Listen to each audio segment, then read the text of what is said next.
Hello everyone, स्वागत है आप सब लोगों का पीसीएस बाई तरुण में। जैसे कि आप सभी को पता है कि हम यूपी पीसीएस की प्रीलिम टेस्ट सीरीज लगा रहे हैं और आज की जो हमारी ये दृष्टि आईएएस की होने वाली है। और आज के यहाँ पर हम यूपी स्पेशल के 115 क्वेश्चनों के साथ साथ कुछ क्वेश्चन हमारे करंट अफेयर्स के 35 पे रहने वाले हैं, जो कि बहुत ही ज्यादा महत्वपूर्ण है। इस चैनल पर आपको पता होगा मल्टीपल टेस्ट सीरीज को हम लगा रहे हैं, जैसे मेक आईएएस की टेस्ट सीरीज लग रही है। मेक आईएएस के अलावा बात किया तो ध्येय आईएएस की भी यहाँ पर लग रही है, और ध्येय आईएएस की बात अगर बात किया तो जीएस वर्ल्ड की भी लग रही है ना। और अगर आपको पता है दृष्टि की, तो हम यहाँ पर लगाइए। तो 4 से 5 टेस्ट सीरीजों को हम इस चैनल पर, केवल एक चैनल पर लगा रहे हैं, तो कहीं ना कहीं आपके एग्जाम्स के लिए चैनल बहुत ज्यादा महत्वपूर्ण है। 100 नंबर क्वेश्चन तक हम पिछले वीडियो में कवर कर चुके थे। आज हम 101 नंबर क्वेश्चन से वीडियो की बात करेंगे। आप लोग इसको बिल्कुल स्किप नहीं करना है। कुछ क्वेश्चन पहले हमारे करंट अफेयर से संबंधित होने वाले हैं, फिर उसके बाद हमारे उत्तर प्रदेश स्पेशल जीके के क्वेश्चनों की बात करेंगे। तो पहला क्वेश्चन की बात करेंगे, ब्लू एनडीसी चैलेंज किससे संबंधित है? ब्लू एनडीसी चैलेंज की बात कर रहा है, किससे संबंधित है? तो हमारा ऑप्शन रहेगा वैश्विक महासागर आधारित जलवायु पहल से संबंधित है। अब जैसे ब्लू एनडीसी चैलेंज, जब कुछ भी समझ में ना आए तो आपको यह रखना है वैश्विक महासागर एवं जलवायु पहल से संबंधित है आपका ब्लू एनडीसी चैलेंज। कब शुरुआत की गई? तो जून 2025 में इसकी शुरुआत की गई है, ये भी याद रखना है। और संयुक्त राष्ट्र महासागर सम्मेलन में ब्राजील और फ्रांस द्वारा संयुक्त रूप से इसको ब्लू एनडीसी चैलेंज को शुरुआत किया गया। और इन देशों का उद्देश्य है कि कोप 30 से, मतलब कोप 30 से पहले अपने राष्ट्रीय स्तर पर निर्धारित योगदान में महासागर जलवायु संसाधनों को एकीकृत करना इनका उद्देश्य है। नेक्स्ट क्वेश्चन आता है, किस कंपनी ने भारत में राफेल फ्यूजल उत्पादन के लिए डसॉल्ट एविएशन के साथ साझेदारी किया हुआ है? तो राफेल फ्यूजलेज उत्पादन के लिए डसॉल्ट एविएशन के साथ साझेदारी की है। तो भारत में किसके ने? तो हम कहेंगे भारत में टाटा एडवांस सिस्टम ने। किसने? टाटा एडवांस सिस्टम के द्वारा जो है साझेदारी को किया गया है। नेक्स्ट क्वेश्चन आता है कि बॉन जलवायु परिवर्तन सम्मेलन के संदर्भ पर विचार करें, इनमें से कौन सा ऑप्शन यहाँ पर करेक्ट है? तो भाई बात कर रहा है कि बॉन जलवायु परिवर्तन सम्मेलन के बारे में कौन सा सही है? यह जलवायु परिवर्तन पर संयुक्त राष्ट्र फ्रेमवर्क कन्वेंशन के लिए आयोजित एक मध्यम वार्षिक बैठक है, तो हम कहेंगे करेक्ट है। इसे औपचारिक रूप से यूएनएफसीसीसी के सहायक निकायों के रूप में शुरुआत किया जाना जाता है, ये भी करेक्ट है। इसका जो आयोजन है जलवायु वार्ता के तकनीकी और वैज्ञानिक पहलुओं पर चर्चा करने, पक्षवारों के सम्मेलन करने के लिए एक एजेंडा के लिए निर्धारित किया गया है। तो तीनों ऑप्शन करेक्ट हैं। हम कहेंगे डी वाला ऑप्शन यहाँ पर जो है बॉन जलवायु परिवर्तन के बारे में करेक्ट हो जाएगा। SIPRI yearbook 2025 very important question. एक क्वेश्चन डायरेक्ट या इनडायरेक्ट तौर पर यहां से जरूर आता है। सिप्री ईयरबुक 2025 के बारे में कौन सा ऑप्शन यहां पर करेक्ट है? चलिए बात कर लेते हैं करेक्ट कौन सा है। जनवरी 2025 तक भारत के पास पाकिस्तान से अधिक लेकिन चीन से कम परमाणु हथियार है। तो परमाणु हथियारों की बात कर रहा है, किसकी? परमाणु हथियार की बात कर रहा है कि भारत के पास जो है परमाणु हथियार किससे ज्यादा है? तो हम कहेंगे पाकिस्तान से भारत के पास परमाणु हथियार ज्यादा है, लेकिन चाइना के पास से क्या है? चाइना से कम है। किसकी बात की जा रही है? इंडिया की बात की जा रही है। पाकिस्तान से ज्यादा है, चाइना से कम है, करेक्ट है। भारत ऐसे कैनिस्टराइज्ड मिसाइलों का विकास कर रहा है जो शांति काल में परमाणु हथियारों, संभावित रूप से एक से अधिक हथियारों का वहन करने में सक्षम होगी, तो ये भी करेक्ट है। केवल संयुक्त राज्य अमेरिका और रूस ही एक से अधिक ध्वंसशील वॉरहेड वाली दोहरी क्षमता मिसाइलें विकसित कर रहे हैं। क्या ये सही है? नहीं, ये तो गलत है। क्यों गलत है? क्योंकि याद रखना है भारत, पाकिस्तान, चीन, रूस, उत्तर कोरिया के साथ साथ यहाँ पर आपकी न केवल अमेरिका और रूस, जबकि इन देशों के पास भी दोहरी क्षमता वाली मिसाइलें हैं। तो भारत के पास भी है, पाकिस्तान के पास भी है, चाइना के पास भी है। तो यहाँ पर जो है आपके केवल रसिया और रूस के पास है, ये तो ऑप्शन गलत है। 2020 और 2024 के बीच में भारत शीर्ष 5 वैश्विक हथियार में आयातक रूप से शामिल है, बिल्कुल करेक्ट है। पहला, दूसरा, चौथा सही है, तो ए वाला ऑप्शन यहाँ पर जो है करेक्ट हो जाएगा। नेक्स्ट क्वेश्चन आता है वित्तीय कार्रवाई कार्यबल एफएटीएफ के बारे में विचार करें, कौन सा ऑप्शन सही है? एफएटीएफ के बारे में विचार करना है कि एफएटीएफ की स्थापना 1989 में धन शोधन से निपटने के लिए G7 की पहल से शुरुआत किया गया था, करेक्ट है। 40 सदस्यीय अंतर सरकारी निकाय है, ये बिल्कुल करेक्ट है। भारत 2013 में इसका सदस्य बना। क्या भारत 2013 में बना था? नहीं, भारत 2010 में, क्या भारत 2010 में इसका जो है सदस्य बन गया था। कब बन गया था? भारत 2010 में इसका सदस्य बन गया था। तो केवल पहला, दूसरा सही है, तीसरा वाला ऑप्शन यहाँ पर गलत है। देखो हमारा ऐप आ चुका है, अगर ऐप का आप लोगों को नाम नहीं पता है तो बता देते हैं। यूपीएससी नट नाम से हमारा ऐप आ चुका है, जिस पर मल्टीपल कोर्सेज चल रही है, आप ज्वाइन कर सकते हो। जिसमें क्विक रिवीजन नाम से कोर्स लॉन्च हो चुका है, टेस्ट सीरीज लॉन्च हो चुकी है और एक हमारा कोर्स है एग्जाम बूस्टर सीरीज नाम से, एग्जाम बूस्टर सीरीज नाम से कोर्स है। इस कोर्स में हम 90 से ज्यादा लेक्चर को कवर कर रहे हैं, आप जरूर जाकर देख लीजिए, बहुत ही ज्यादा महत्वपूर्ण है। यूपीएससी नेट आपको डाउनलोड कर लेना है, डिस्क्रिप्शन में लिंक हमने दे दी है। शॉर्ट टैंडम रिपीट एसटीआर तकनीक का उपयोग किया जाता है, शॉर्ट टैंडम रिपीट के नाम से बात कर रहा है, इसमें तकनीक का प्रयोग किया जाता है। तो हम कहेंगे डीएनए की पहचान करने के लिए, किसकी, डीएनए की आइडेंटिफिकेशन करने के लिए शॉर्ट टैंडम रिपीट तकनीक का जो है, एसटीआर तकनीक का जो है प्रयोग यहां पर किया जाता है। स्मॉल मॉड्यूलर रिएक्टर जो है उसके संदर्भ पर विचार करें, कौन सा ऑप्शन सही है। स्मॉल मॉड्यूलर रिएक्टर के बारे में विचार करना है, सही ऑप्शन कौन सा है। एसएमआर का उपयोग केवल ऑन ग्रिड अनुप्रयोगों के लिए किया जा सकता है, ऑफ ग्रिड अनुप्रयोगों के लिए नहीं। क्या ये सही है? नहीं, हम कहेंगे भाई ऑन ग्रिड उपयोगों के लिए और ऑफ ग्रिड दोनों के लिए एसएमआर का प्रयोग किया जाता है, तो इसलिए पहला ऑप्शन गलत है। दूसरा है ये पारंपरिक बड़े परमाणु रिएक्टरों को लागत प्रभावी विकल्प है, हम कहेंगे हाँ लागत प्रभावी तो है, करेक्ट है। भारत शुद्ध शून्य उत्सर्जन प्राप्त करने और ऊर्जा सुरक्षा सुनिश्चित करने के लिए एसएमआरएस सक्रिय रूप से शोध कर रहा है, करेक्ट है। तो दूसरा और तीसरा सही है, पहला वाला गलत क्यों था मैंने आपको बता दिया है, क्योंकि ऑप्शन में लिखा है ऑन ग्रिड और ऑफ ग्रिड के लिए दोनों का प्रयोग नहीं कर सकता, जबकि दोनों का एसएमआर में प्रयोग जो है किया जा सकता है, इसीलिए गलत था। नेक्स्ट क्वेश्चन आता है मेजराना फर्स्ट के बारे में बताइए, कौन सा ऑप्शन सही है। मेजराना फर्स्ट के बारे में विचार करना है, यह एक क्वांटम कंप्यूटिंग चिप है। कैसी है? क्वांटम कंप्यूटिंग चिप है, करेक्ट है। इसे माइक्रोसॉफ्ट के द्वारा विकसित किया गया है, हम कहेंगे ये भी करेक्ट है। सी वाला रहेगा, एक और दो दोनों ऑप्शन यहाँ पर सही है। हाल ही में भगवत गीता एवं नाट्य शास्त्र को निम्नलिखित में से किसमें शामिल किया गया है। भगवत गीता और नाट्य शास्त्र को किसमें शामिल किया गया है? यूनेस्को की memory of the world register में शामिल किया गया है। वेरी इंपॉर्टेंट क्वेश्चन है, भगवत गीता और नाट्य शास्त्र को यूनेस्को की memory of the world register में जो है शामिल किया गया है। चलिए नेक्स्ट क्वेश्चन बात करेंगे, निम्नलिखित में से कौन सा यहाँ पर सही नहीं है। एक क्वेश्चन गलत है, बाकी तीन सही है, कौन सा गलत है बात करेंगे। वी नायरन जो है आपके डीआरडीओ के अध्यक्ष नहीं है, किसके हैं? इसरो के अध्यक्ष बनाए गए हैं, तो पहला ऑप्शन हमारा गलत हो गया। ज्ञानेश कुमार को भारत के मुख्य निर्वाचन आयुक्त बनाया गया, करेक्ट है। पूनम गुप्ता को भारतीय रिजर्व बैंक की डिप्टी गवर्नर बनाया गया, ये भी करेक्ट है। अंजू राठी राणा को पहली महिला केंद्रीय विधि सचिव बनाया गया, ये भी करेक्ट है। बी सी डी सही है, जबकि ए वाला गलत था। वी नायरन जो है इसरो के आपके अध्यक्ष के रूप में पदभार संभाला हुआ है। नेक्स्ट क्वेश्चन आता है समुद्री अभ्यास सिक्योरिटी बेल्ट 2025 के बारे में कौन सा ऑप्शन सही है। समुद्री अभ्यास सिक्योरिटी बेल्ट 2025 के बारे में कौन सा ऑप्शन सही है। इसका संचालन चीन, रूस, ईरान के द्वारा संयुक्त रूप से किया जा रहा है, करेक्ट है। इस अभ्यास जो है ओमान की खाड़ी में किया जा रहा है, ये भी सही है, तो ऑप्शन रहेगा सी वाला, एक और दोनों ऑप्शन हमारे यहाँ पर करेक्ट है। बेलारूस संघाई सहयोग संगठन एससीओ में शामिल है, तो बेलारूस संघाई सहयोग संगठन जो है एससीओ में कौन सा शामिल है, हम कहेंगे 8वें सदस्य के रूप में एससीओ में बेलारूस को शामिल किया गया है। तो क्यों से 8वें सदस्य के रूप में शामिल किया गया है, आपको बेलारूस को ध्यान रखना है।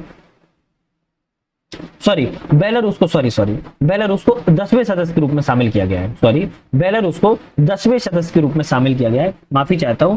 बेलारूस को पूर्ण सदस्य के 10वें सदस्य के रूप में जो है शामिल किया गया है। और एससीओ में बात की जाए तो कितनी संख्या हो गई है? 10 हो गई है। कौन कौन देश हो गए हैं? भारत शामिल हो गया है, भारत के अलावा चीन शामिल है, चीन के अलावा रूस शामिल है, रूस के अलावा पाकिस्तान शामिल है, पाकिस्तान के अलावा कजाकिस्तान शामिल है, कजाकिस्तान के अलावा किर्गिस्तान शामिल है, किर्गिस्तान के अलावा उज्बेकिस्तान शामिल है, उज्बेकिस्तान के अलावा तजाकिस्तान शामिल है, तजाकिस्तान के बाद ईरान शामिल है, और ईरान के अलावा बेलारूस अभी वर्तमान में 10वें सदस्य के रूप में शामिल किया गया है। तो ये 10 आपके एससीओ में पूर्ण सदस्य के रूप में शामिल हो चुके हैं, आपके ध्यान रखना है। माफी चाहता हूं, मैंने गलती से बता दिया था। सुचेता कृपलानी के संबंध में विचार करें, कौन सा ऑप्शन सही है। सुचेता कृपलानी के बारे में अखिल भारतीय महिला कांग्रेस की महिला संस्थापक रह चुकी हैं, तो हम कहेंगे करेक्ट है। पश्चिम बंगाल की पहला मुख्यमंत्री थी, भाई सुचेता कृपलानी की बात किया है, पश्चिम बंगाल की क्या पहला महिला मुख्यमंत्री थी, हम कहेंगे नहीं। तो केवल ऑप्शन पहला वाला सही है, जबकि दूसरा वाला ऑप्शन यहाँ पर जो है गलत है। क्यों गलत है? क्योंकि पश्चिम बंगाल की पहली महिला मुख्यमंत्री नहीं थी, उत्तर प्रदेश की पहली महिला मुख्यमंत्री थी। कहां की थी? उत्तर प्रदेश की सुचेता कृपलानी पहली महिला मुख्यमंत्री थी, 1963 में है बनी थी सीएम। नेक्स्ट क्वेश्चन आता है आम चुनाव 2024 में भारतीय जनता पार्टी भाजपा ने उत्तर प्रदेश से कितनी लोकसभा सीटें जीती हैं। बढ़िया क्वेश्चन है, कितनी सीटें जीती हैं, हम कहेंगे 33 सीटें जीती हैं। यहाँ पर 37 सीटें लिखा है, कितनी जीती हैं, तो हम कहेंगे सपा के द्वारा 37 सीटें जीती गई हैं, जबकि बीजेपी ने केवल 33 सीटें ही जीत पाई है।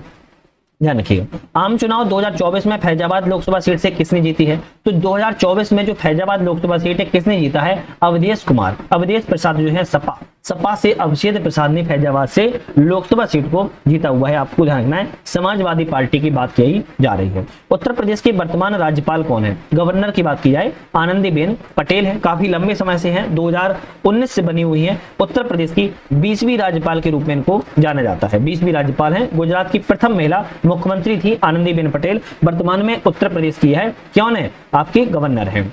इकरा चौधरी ने लोकसभा चुनाव 2024 में उत्तर प्रदेश की किस सीट से जीत हासिल की है? तो इकरा चौधरी ने लोकसभा 2024 में उत्तर प्रदेश की किस सीट से हासिल किया हुआ है? तो हम कहेंगे कैराना। कौन सी? कैराना सीट से इन्होंने जो है हासिल किया हुआ है, लोकसभा में चुनाव को जीत पाई है। नेक्स्ट आता है, किसी राज्य धन विधेयक के केवल राज्यपाल की सिफारिश से किस अनुच्छेद के तहत पेश किया जाता है? किसी राज्य में अगर बात की जाए धन विधेयक को, मनी बिल को अगर पास करना हो या मनी बिल को पेश करना हो, राज्यपाल की सिफारिश ली जाती है, लेकिन किस आर्टिकल के तहत? तो हम कहेंगे आर्टिकल 207 के तहत। किस? 207 के तहत पूर्व राष्ट्रपति की राज्यपाल की जो है सिफारिश की आवश्यकता होती है। मुख्यमंत्री के कार्यकाल के संबंध पर विचार करें, कौन सा ऑप्शन यहाँ पर सही है? तो मुख्यमंत्री के कार्यकाल के बारे में विचार करना है। मुख्यमंत्री का कार्यकाल निश्चित होता है, तो मुख्यमंत्री का कार्यकाल निश्चित होता है क्या? नहीं, मुख्यमंत्री का कार्यकाल विश्वास मत पर क्या करता है? निर्भर करता है। विश्वास मत पर क्या करता है? निर्भर करता है। कार्यकाल निश्चित नहीं हो सकता है, किसी निश्चित अवधि के लिए नहीं होता है। राज्य विधानसभा अविश्वास प्रस्ताव पारित करके मुख्यमंत्री को पद से हटा सकती है। हम कहेंगे हाँ बिल्कुल ठीक है। अभी मैंने कहा है विश्वास प्रसाद जो है, विश्वास मत जो है प्राप्त करना होता है, तो केवल दूसरा वाला सही है, पहला वाला ऑप्शन यहाँ पर गलत था। भारत के प्रथम प्रधानमंत्री जवाहरलाल नेहरू ने आम चुनावों में उत्तर प्रदेश के किस लोकसभा निर्वाचन क्षेत्र का प्रतिनिधित्व किया था? देखो, भारत के प्रधानमंत्री थे पहली बार जवाहरलाल नेहरू जी चुने गए थे, लेकिन आम चुनावों में उत्तर प्रदेश की कौन सी लोकसभा निर्वाचन क्षेत्र से शामिल हुए थे? तो फूलपुर से। क्या से? फूलपुर से ये जो है लोकसभा निर्वाचन क्षेत्र के लिए प्रतिनिधित्व जो है चुने गए थे। आपको ध्यान रखना है, जवाहरलाल नेहरू जी की बात किया है तो 1952, 1957 और 1962 लोकसभा निर्वाचन क्षेत्र कौन सा है? फूलपुर से जो है आपका प्रतिनिधित्व किया है। और 1964 में जो है इनकी मृत्यु हो गई थी। कब हो गई थी? 1964 में जवाहरलाल नेहरू जी की मृत्यु हो गई थी। चलिए नेक्स्ट क्वेश्चन की बात करेंगे। इलाहाबाद उच्च न्यायालय की स्थापना कब की गई है? इलाहाबाद उच्च न्यायालय की स्थापना 17 मार्च 1866 को की गई। अब बहुत सारे लोगों को 1866 तो याद होगा, 1866 आपको याद होगा, लेकिन डेट याद नहीं होगी। तो 17 मार्च 1866 को इलाहाबाद उच्च न्यायालय की स्थापना जो है की गई है। आपको ध्यान रखना है, इलाहाबाद उच्च न्यायालय की स्थापना की गई है। उत्तर प्रदेश में पंचायती राज व्यवस्था को किस अधिनियम के द्वारा प्रशासित किया जाता है? तो उत्तर प्रदेश में जो पंचायती राज व्यवस्था है, किस आपके क्या कह रहा है? किस आपके यहाँ पर एक्ट के द्वारा जो है प्रशासित किया जाता है? तो हम कहेंगे उत्तर प्रदेश पंचायत राज अधिनियम 1947 और क्षेत्र पंचायत अधिनियम 1961 के तहत, क्षेत्र पंचायत अधिनियम 1961 के तहत जो है प्रशासित यहाँ पर किया जाता है। इलाहाबाद उच्च न्यायालय का प्रथम मुख्य न्यायाधीश कौन था? इलाहाबाद उच्च न्यायालय के प्रथम मुख्य न्यायाधीश की बात किया है, सर वॉल्टर मॉर्गन थे। ये इंपोर्टेंट क्वेश्चन है, कई बार एग्जाम में आ चुका है। इलाहाबाद उच्च न्यायालय के आपके प्रथम मुख्य न्यायाधीश की बात की जाए तो 17 मार्च 1846 को, कितना? 17 मार्च जो है 1866 को सर वॉल्टर मॉर्गन को इलाहाबाद उच्च न्यायालय के प्रथम मुख्य न्यायाधीश के रूप में नियुक्त यहाँ पर किया गया था। नेक्स्ट आता है, उत्तर प्रदेश विधानसभा के वर्तमान अध्यक्ष कौन है? उत्तर प्रदेश विधानसभा के वर्तमान अध्यक्ष की बात कर रहे हैं, कौन है? सतीश महाना है। कौन है? सतीश महाना जी हैं, अभी वर्तमान में अध्यक्ष पद पर जो है बने हुए हैं। उच्च न्यायालय के न्यायाधीशों के कार्यकाल के संबंध पर विचार करें, कौन सा ऑप्शन यहाँ पर सही है? उच्च न्यायालय के न्यायाधीशों के कार्यकाल के बारे में विचार करना है, कौन सा सही है? सही पूछ रहा है कौन सा है? संविधान में उच्च न्यायालय के न्यायाधीशों का कार्यकाल निश्चित किया गया है। क्या निश्चित किया गया? हम कहेंगे नहीं, कोई निश्चित कार्यकाल के बारे में यहाँ पर बात नहीं की गई है संविधान में। उच्च न्यायालय का न्यायाधीश 65 वर्ष की आयु प्राप्त तक अपने पद पर बना रह सकता है। तो 65 वर्ष की आयु जो है सुप्रीम कोर्ट के लिए है, जबकि उच्च न्यायालय की बात की है तो 62 वर्ष की आयु जो है बात की गई है। तो दूसरा वाला भी यहाँ पर ऑप्शन गलत है। तो न तो हम पहला कहेंगे सही है, न तो हम दूसरा वाला सही कहेंगे। किस मामले में सर्वोच्च न्यायालय ने रिट क्षेत्राधिकार को भारतीय संविधान के मूल ढांचे का हिस्सा घोषित किया है? तो सर्वोच्च न्यायालय ने रिट क्षेत्राधिकार को भारतीय संविधान के मूल ढांचे का हिस्सा जो है किस मामले में घोषित किया है? ऑप्शन बहुत बढ़िया है, हम कहेंगे यहाँ पर एल चंद्र कुमार बनाम भारत संघ के मामले में। किसमें? एल चंद्र कुमार बनाम भारत संघ के मामले में 1997 में रिट क्षेत्राधिकार को आपको जो है मूल ढांचे का हिस्सा घोषित किया है। अगर हम बात करें सुप्रीम को जो है आर्टिकल 32 के तहत रिट याचिका दे सकता है, और हाईकोर्ट की बात किया है आपका हाईकोर्ट जो है आर्टिकल 226 के तहत जो है रिट याचिका जो है प्रदान कर सकता है। चलिए नेक्स्ट क्वेश्चन आता है, उत्तर प्रदेश विधानसभा में वर्तमान नेता प्रतिपक्ष कौन है? उत्तर प्रदेश की विधानसभा में वर्तमान नेता प्रतिपक्ष विपक्ष की पार्टी का नेता कौन है? माता प्रसाद पांडे हैं। कौन है? माता प्रसाद पांडे जो है समाजवादी पार्टी के वरिष्ठ नेता हैं। माता प्रसाद पांडे विधानसभा में प्रतिपक्ष के नेता जो है बने हुए हैं। प्रतिपक्ष का मतलब क्या होता है? विपक्ष के नेता। क्या है? विपक्ष के नेता जो है बने हुए हैं। नेक्स्ट आता है, किसी राज्य की महाधिवक्ता की नियुक्ति कौन करता है? देखो छोटे छोटे क्वेश्चन है, बट अगर आपको सारे फैक्ट अगर याद है तभी इस क्वेश्चनों को लगा पाओगे, अन्यथा प्रैक्टिस से ही आपको याद हो सकते हैं। किस राज्य की महाधिवक्ता, किसी राज्य की महाधिवक्ता की नियुक्ति कौन करता है? किसी राज्य का राज्यपाल के द्वारा ही महाधिवक्ता की नियुक्ति को किया जाता है। अगर महाधिवक्ता की बात किया तो आर्टिकल 165 के तहत इसका स्थान आता है। आर्टिकल 165 के तहत जो है महाधिवक्ता की नियुक्ति की जाती है। भारत का नागरिक होना चाहिए, 10 वर्षों का उसे न्यायिक पद पर रहने का कार्य होना चाहिए, अथवा उच्च न्यायालय में कम से कम अधिवक्ता 10 वर्षों तक वह रहा हो। उत्तर प्रदेश राज्य महिला आयोग की नई अध्यक्ष कौन बनी है? तो राज्य महिला आयोग की अध्यक्ष की बात कर रहा है उत्तर प्रदेश की, कौन बनी है? हम कहेंगे बबीता चौहान बनी है। कौन बनी है? बबीता चौहान को बनाया गया है। ऑप्शन आपका हमारा बी वाला बिल्कुल यहाँ पर करेक्ट है। कौन सा? बी वाला करेक्ट है, ध्यान रखिएगा। चलिए नेक्स्ट क्वेश्चन की बात करते हैं। यहाँ पर नेक्स्ट क्वेश्चन क्या है उसको हम यहाँ पर देखते हैं, एक मिनट। नेक्स्ट क्वेश्चन की बात करेंगे, उत्तर प्रदेश में किसने, क्या है? उत्तर प्रदेश में किसने भारत का प्रधानमंत्री बनने से पहले उत्तर प्रदेश के मुख्यमंत्री के रूप में कार्य किया है? भारत का पीएम बनने से पहले उत्तर प्रदेश के सीएम के रूप में किसने कार्य किया हुआ है? तो हम कहेंगे विश्वनाथ प्रताप सिंह ने। किसने? विश्वनाथ प्रताप सिंह ने पहले मुख्यमंत्री रहे उत्तर प्रदेश के, उसके बाद भारत के प्रधानमंत्री के रूप में कार्य किया हुआ है, और ये 7वें नंबर के प्रधानमंत्री थे। कभी पूछा जाए तो कह देना 7वें नंबर के प्रधानमंत्री थे विश्वनाथ प्रताप सिंह, ध्यान रखिएगा। चलिए नेक्स्ट क्वेश्चन आता है, उत्तर प्रदेश विधानसभा परिषद की संरचना के संबंध पर विचार करें, कौन सा ऑप्शन सही है? तो विधानसभा परिषद की संरचना के बारे में 36 सदस्य जो हैं स्थानीय निकायों के द्वारा चुने जाते हैं। कितने? 36 सदस्य, करेक्ट है। 38 सदस्य जो हैं उत्तर प्रदेश विधानसभा से चुने जाते हैं, ये भी सही है। तीसरा है 8 सदस्य जो हैं शिक्षकों के द्वारा चुने जाते हैं। कितना? 8 सदस्य, हम कहेंगे ये भी ठीक है। 30 सदस्य जो हैं स्नातकोत्तर से चुने जाते हैं। नहीं, स्नातकोत्तर से बात किया है, केवल 8 सदस्यों को चुना जाता है, ना कि 30 सदस्यों को। चौथा वाला गलत है, केवल पहला, दूसरा, तीसरा सही है। डी वाला यहाँ पर जो ऑप्शन है यहाँ पर करेक्ट हो जाएगा। चलिए नेक्स्ट क्वेश्चन आता है, लक्ष्मण पुरस्कार या रानी पुरस्कार जो नाम से जाना जाता है, इसके बारे में बताइए कौन सा ऑप्शन सही है? लक्ष्मण पुरस्कार या रानी लक्ष्मीबाई पुरस्कार के मानदंड में कौन सा ऑप्शन यहाँ पर करेक्ट है? इसकी शुरुआत उत्तर प्रदेश सरकार ने खेल विभाग के द्वारा की गई है, करेक्ट है। इस पुरस्कार के लिए पात्र होने के लिए, एलिजिबिलिटी होने के लिए खिलाड़ी को अनिवार्य रूप से उत्तर प्रदेश का मूल निवासी होना चाहिए, तब उसको लक्ष्मण पुरस्कार या रानी लक्ष्मीबाई पुरस्कार मिलेगा। ऑप्शन हमारे दोनों ऑप्शन हमारे करेक्ट है। उत्तर प्रदेश निम्नलिखित में से पद्मश्री पुरस्कार विजेताओं में कौन शामिल नहीं है? तो यहाँ पर बात की जाए कि पद्मश्री पुरस्कार जो विजेता मिले हैं, लेकिन इसमें से कौन से शामिल नहीं है? आशुतोष शर्मा को विज्ञान अभियांत्रिकी के लिए दिया गया है, करेक्ट है। गणेश्वर शास्त्री द्रविड़ को साहित्य शिक्षा के लिए दिया गया है, ये भी करेक्ट है। सत्यपाल सिंह को खेल के लिए दिया गया है, ये भी करेक्ट है। नारायण भुलई भाई को बात किया है, नारायण भुलई भाई को बात किया है तो सार्वजनिक मामलों के लिए दिया गया है, चिकित्सा के लिए नहीं दिया गया है, जबकि सार्वजनिक मामलों के लिए दिया गया है, सार्वजनिक मामलों के लिए दिया गया है, और इनको मरणोपरांत दिया गया है। किसको? मरणोपरांत जो है दिया गया है। तो ऑप्शन यहाँ पर जो हमारा सी वाला गलत था, ध्यान रखिएगा। चलिए नेक्स्ट होता है, भारत रत्न पुरस्कार प्राप्त करने वाला उत्तर प्रदेश का प्रथम व्यक्ति कौन था? भारत का रत्न पुरस्कार प्राप्त करने वाला उत्तर प्रदेश का प्रथम व्यक्ति कौन है? भाई बढ़िया क्वेश्चन है ना। कौन रहेगा? भगवान दास रहेंगे। कौन रहेंगे? भगवान दास रहेंगे। इन्हें 1954 में जब भारत रत्न की स्थापना की गई तो 1955 में इनको भगवान दास को, बनारस से इनका संबंध है, उनको शिक्षा दर्शन के क्षेत्र में सामाजिक सुधार के लिए भगवान दास को भारत रत्न पुरस्कार जो है 1955 में दिया गया था। और भारत रत्न पुरस्कार की शुरुआत कब की गई थी? 1954 में इसकी शुरुआत को किया गया था। उत्तर प्रदेश के पद्म विभूषण प्राप्तकर्ता साध्वी रिंतभरा को किस योगदान के लिए उन्हें सम्मानित किया गया है? तो कौन से योगदान के लिए? सामाजिक कार्य के लिए उनको पद्म भूषण पुरस्कार जो है दिया गया है। कब दिया गया था? 2025 में ही दिया गया है। नीलम शरण गौर को निम्नलिखित में से किस काम के लिए साहित्य अकादमी पुरस्कार 2023 से सम्मानित किया गया? नीलम शरण गौर को दिया गया है साहित्य अकादमी पुरस्कार 2023 के लिए। हम कहेंगे रैक्यूम इन रागी जानकी के लिए दिया गया, रैक्यूम इन रागी जानकी के लिए साहित्य अकादमी पुरस्कार नीलम शरण गौर को दिया गया है 2023 वाला। अर्जुन पुरस्कार विजेता अनु रानी का संबंध किस खेल से है? अर्जुन पुरस्कार विजेता अनु रानी का संबंध की बात की जाए तो आपको कहना है भाला फेंक खेल से। किसके? भाला फेंक खेल से इनका संबंध है, आपको ध्यान रखना है। बी ऑप्शन यहाँ पर करेक्ट है।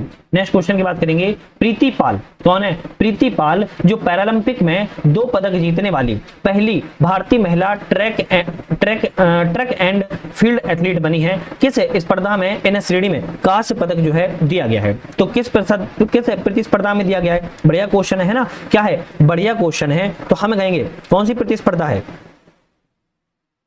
कौन सी प्रतिस्पर्धा है, कोई बता सकता है ना? तो यहाँ पर 100 metre T 36, 200 metre T 35, 400 metre T 37 और आपका ऑप्शन आता है 800 मीटर टी 34। क्या आता है? 800 मीटर टी 34। तो आपका ऑप्शन यहाँ पर कौन सा सही रहेगा? बताइए कौन सही रहेगा? आपका ऑप्शन यहाँ पर सही रहेगा भाई 200 मीटर टी 35 में इन्हें कौन सा पदक मिला है? इस स्पर्धा में कांस्य पदक जो है इन्होंने हासिल किया हुआ है। कौन सा? कांस्य पदक जो है प्राप्त किया हुआ है। चलिए, लखनऊ में उत्तर प्रदेश के राज्यपाल के आधिकारिक निवास राजभवन का मूल नाम क्या है? उत्तर प्रदेश के राज्यपाल का जो आधिकारिक निवास है राजभवन का मूल निवास का नाम क्या है? तो हम क्या कहेंगे? हम कहेंगे कोठी हयात खां बख्श। क्या है? कोठी हयात बख्श इनका मूल नाम है। कोठी हयात बख्श राजभवन का मूल नाम है, ध्यान रखिएगा। ठीक है, और क्या है? राजभवन वैसे आप इसको बोलते हैं और इसका सही नाम आपको पता ही होगा, बदलकर राजभवन कर दिया गया है। कोठी हयात बख्श इसका मूल नाम था।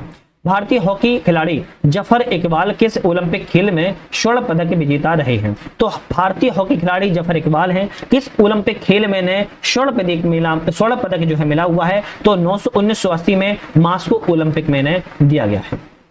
नेक्स्ट आता है प्रवीण कुमार का संबंध किस खेल से है? प्रवीण कुमार के संबंध की बात की जाए तो हम कहेंगे ऊंची कूद से इनका संबंध है। कितना? ऊंची कूद से इनका संबंध है। उत्तर प्रदेश निम्नलिखित मुख्यमंत्रियों पर विचार कीजिए, उनको प्रथम कार्यकाल के क्रम में व्यवस्थित कीजिए। तो उत्तर प्रदेश के कुछ मुख्यमंत्री हैं, उन पर विचार करना है और उनको प्रथम कार्यकाल के क्रम में व्यवस्थित यहाँ पर करना है। तो सबसे पहले पंडित गोविंद बल्लभ पंत रहे हैं, फिर आपके चंद्रभानु गुप्ता रहे हैं, फिर आपके कौन रहे हैं? फिर आपके राम नरेश यादव जी रहे हैं, अंतिम में राजनाथ सिंह रहे हैं। तो इस तरीके से पहला, तीसरा, दूसरा और चौथा ऑप्शन रहेगा। तो बी वाला यहाँ पर जो है ऑप्शन करेक्ट हो जाएगा। भारतीय संविधान निम्नलिखित में से कौन सा अनुच्छेद यह प्रावधान करता है कि राज्यपाल अपनी कार्यकारी शक्तियों का प्रयोग जो है केवल मंत्रिपरिषद की सलाह पर ही करेगा? किस आर्टिकल में कही गई है? आर्टिकल 154 में की गई। 154 आर्टिकल में यह बात को कहा गया है जो गवर्नर होगा, राज्यपाल होगा, केवल मंत्रिपरिषद की सलाह पर ही कार्य करेगा।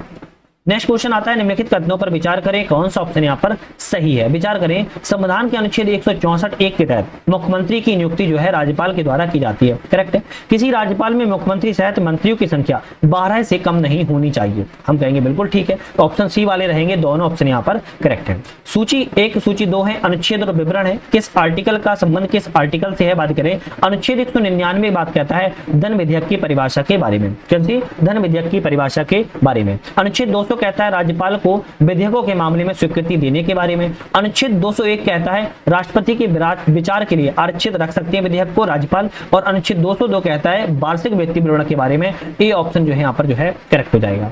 इलाहाबाद उच्च न्यायालय की निम्नलिखित में से किस न्यायाधीश को राज्यसभा में हटाने का प्रस्ताव प्रस्तुत किया गया था? इलाहाबाद उच्च न्यायालय में किस न्यायाधीश को राज्यसभा में हटाने के लिए प्रस्ताव प्रस्तुत किया गया था? न्यायमूर्ति शेखर कुमार यादव के लिए प्रस्ताव को हटाने के लिए लाया गया था शेखर कुमार यादव के लिए।